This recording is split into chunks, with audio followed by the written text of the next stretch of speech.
నా ఛానల్లో ఎప్పటినుంచో చేద్దాము అనుకుంటున్న రెసిపీ తాటి బూరెలు. ఇది ఎలా చేయాలో ఈ వీడియోలో చూసేద్దాం. అందరూ ఫాలో అయిపోండి.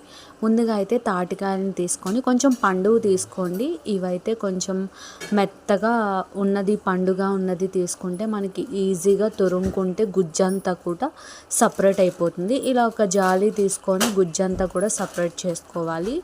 దీంట్లో నేనైతే ఇడ్లీ రవ్వ వేస్తున్నాను, సరిపడినంత వేస్తున్నాను. అంటే మీ గుజ్జుకు తగ్గట్టుగా రవ్వ అనేది తీసుకొని కలుపుకోండి. ముందుగానే బెల్లాన్ని మెత్తగా పొడిలాగా కొట్టేసుకోండి. ఇలా మెత్తగా కొట్టేసుకుంటే త్వరగా కలిసిపోతుంది ఈ బ్యాటర్లో. ఇదంతా కూడా మంచిగా కలిసిపోయేటట్టయితే ఒకసారి కలిపేయండి. దీంట్లో పచ్చి కొబ్బరి తురుము కూడా వేసుకోవాలి, బాగుంటుందన్నమాట టేస్ట్. తింటుంటే టేస్ట్ బాగా మంచిగా అనిపిస్తుంది.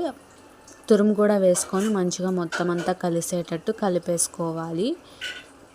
ఇది కలిపేసిన తర్వాత మూత పెట్టేసి దీన్ని ఒక 1 అవర్ పాటు ఉంచేయండి. తర్వాత బియ్యం పిండి వేస్తున్నాను. కొంచెం బియ్యం పిండి ఒక కప్ వేస్తే సరిపోద్ది. కొంచెం ఆయిల్ అది మనకి అప్పాలకి అబ్జర్వ్ చేయకోకుండా నీట్గా వస్తాం కోసం నేను ఇక్కడ కొంచెం బియ్యం పిండి వేసుకున్నాను, 1 కప్ వరకు. ఇప్పుడు ఒక తడి క్లాత్ తీసుకొని దాని మీద అప్పాల్లాగా ఒత్తేసుకొని ఇలా వేసేసుకుంటామే, డీప్ ఫ్రై చేసుకుంటామే. ఆయిల్ మరీ హీట్గా ఉన్నప్పుడు వేయమాకండి, మీడియం ఫ్లేమ్ పెట్టుకొని కొంచెం లైట్ వేడైతే చాలు. ఇలా అన్నీ వేసేసుకోండి.